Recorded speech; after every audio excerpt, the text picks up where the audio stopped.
Once there was a poor fisherman. He never caught many fish, and so he had no money. On some days, he did not catch any fish. He couldn't buy food for his wife and 3 children. They only ate fish. Usually, he caught very small fish, but one day he caught a dead horse. "Today is a bad day," he thought. Angrily, he began to fish again. This time, he caught a bag of old cups. Sadly, he threw them back in the water. "What can I do?" he said.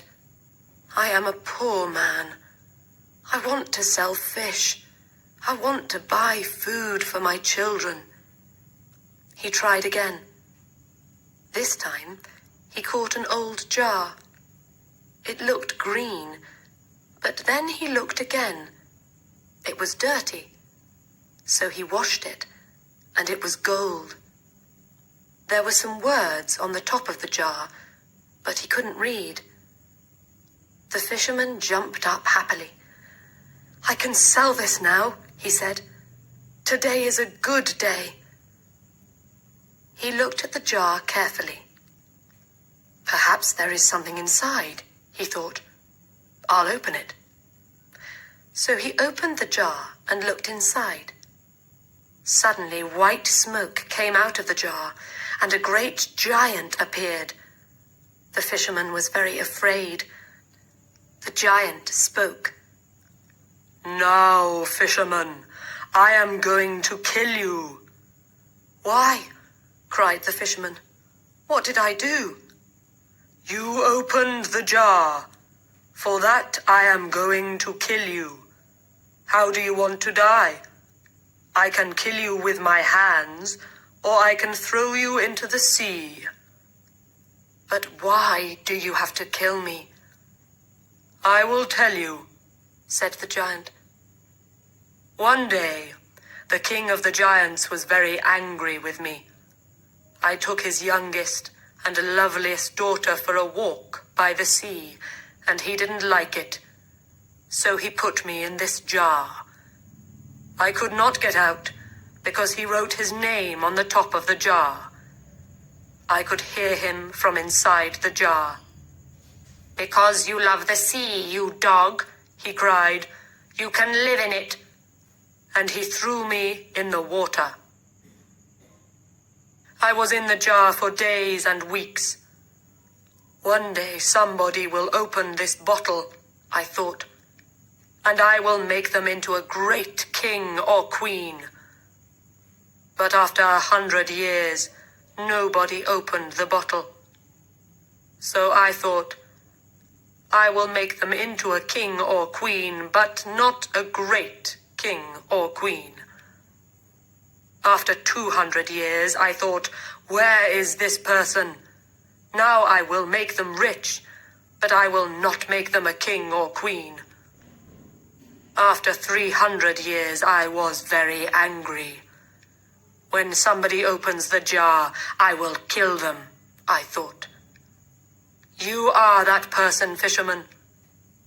How do you want to die? I have one question, said the fisherman. Will you answer it? I will, said the giant, but ask quickly. Were you in that jar? Yes, I was, answered the giant. You saw me. But you are so big. Your hand is as big as the jar. Think before you speak. Is there nothing inside your head? The giant was not very clever. I will show you, he said angrily. Suddenly, he disappeared into white smoke again, and the smoke went inside the jar. You see, he called from inside. The fisherman quickly put the top back on the jar. Ha! Now, giant, he said, I will throw the jar back into the sea. Perhaps somebody will find you in another 300 years. Please open the jar, called the giant. I will make you a rich man." "No, you will kill me," answered the fisherman. "No, I won't," said the giant. "I won't. I'll make you very, very rich." The fisherman thought for a minute. "All right then," he said, and opened the jar. White smoke came out of the jar, and the giant appeared again. He quickly threw the jar into the sea. "Thank you," he said to the fisherman. "I will not forget this.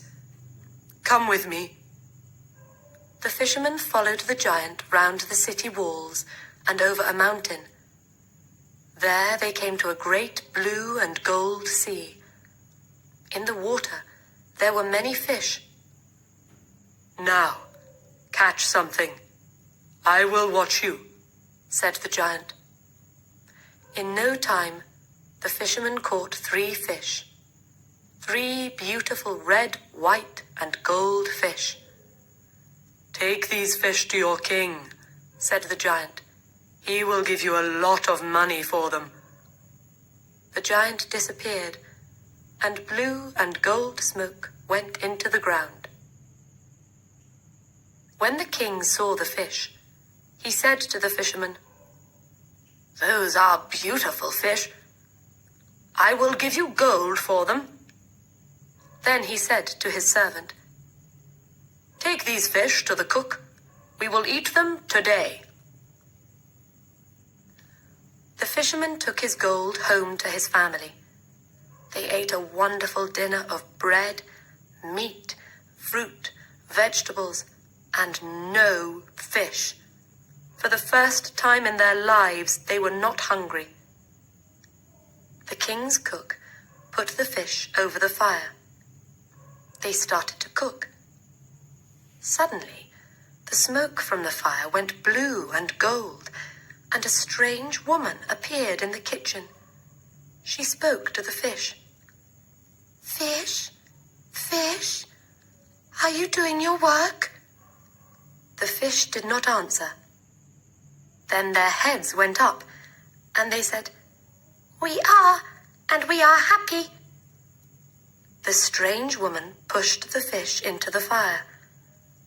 The smoke from the fire went blue and gold, and the woman disappeared into it. The king and his servant came into the kitchen. "I am waiting for the fish. Where are they?" he said to the cook. He saw that the fish were in the fire, and he could not eat them. The cook told him about the strange woman. The king wanted to see the woman, so he sent for the fisherman. "Bring me 3 more fish," he said. When the fisherman came back with 3 more fish, the king gave him more gold. The cook put the fish over the fire. This time, the smoke from the fire went red and gold, and a big man with red hair appeared. "Fish, fish, are you doing your work?" The fish answered, we are, and we are happy." And the same thing happened. The man pushed the fish into the fire and disappeared into the red and gold smoke. The king did not speak for a minute. This was magic. Then he turned to the fisherman. "Where do you get these fish?" he asked. "I get them from a sea of blue and gold water over the mountain." "Do you know this sea?" the king asked his servant. "No. I often go across the mountain, but there is no blue and gold sea." "Will you take us there?" the king asked the fisherman. The king and his men followed the fisherman over the mountain to the sea of blue and gold, and there they saw the wonderful fish. The fish were jewels in the water. "Wait here," said the king. He took 2 men and went round the sea. There they came to a great house of red stone. All round the house were gardens of wonderful flowers. There was no answer at the door, but it was open, so the king went in. He saw many beautiful rooms, but no people. He came into a very large room with high windows. Somebody spoke. "When will I die?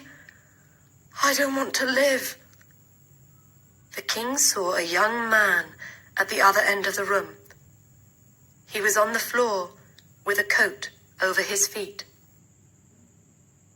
"I know you are a king," said the young man, "but I cannot stand up." The king took away the coat and saw that his feet were fine white stone. "What is this?" cried the king. "Why do you have stone feet? Why do the fish talk? Why does a man with red hair appear from nowhere in my kitchen? What is happening? Tell me." "I will tell you," said the young man.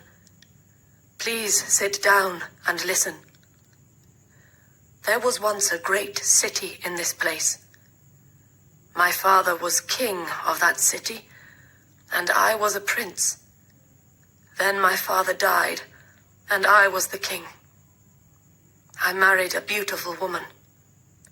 She was my queen, but she did not love me. She loved a servant. When I learned about him, I wanted to kill that servant. We had a fight. I hurt him, but I didn't kill him. He could not use his legs. My wife was very angry. She can do magic, and she changed my feet to white stone. Then I could not use my legs. That was not the end of it. 3 mountains and a blue and gold sea appeared in place of the city. She changed the men and women of the city into fish. There is a little house of white stone in the garden of this house. The servant lives there. He cannot walk. My wife visits him every day." The king went into the garden and thought for some time. Then he went to the house of white stone. He found the servant inside and killed him. He put the servant under the bed and then climbed onto it. He pulled the servant's jacket over his face. Some time later, the queen came in. "Are you happy, my dearest servant?" she asked.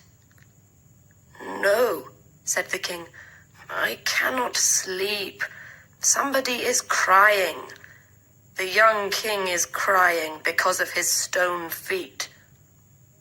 The queen went to the young king and threw some magic water over his feet. He stood up and walked. Then she came back to the house of white stone. "And I cannot sleep," the king said, "because the men and women of the city cry at night. They do not want to be fish." So the queen went to the blue and gold sea. She said some magic words. A great city appeared all round her. Men and women ran happily through the streets and in and out of the houses. Then the queen came back to the house of white stone. "Are you happy now, my dear servant?" she asked. "Yes, my love," he said. "Come near me." She came near him. "Come nearer. I want to put my arms round you." She came nearer his bed. He put his arms round her. In one hand, he had a knife, and he killed her. He went back to the young king. "Your queen is dead. The city and its people are living." The older king and the young king were friends after that. One city helped the other city, but nobody ate fish again. The fisherman and his family were happy. The 2 kings sent them gold and beautiful things, They were never hungry again.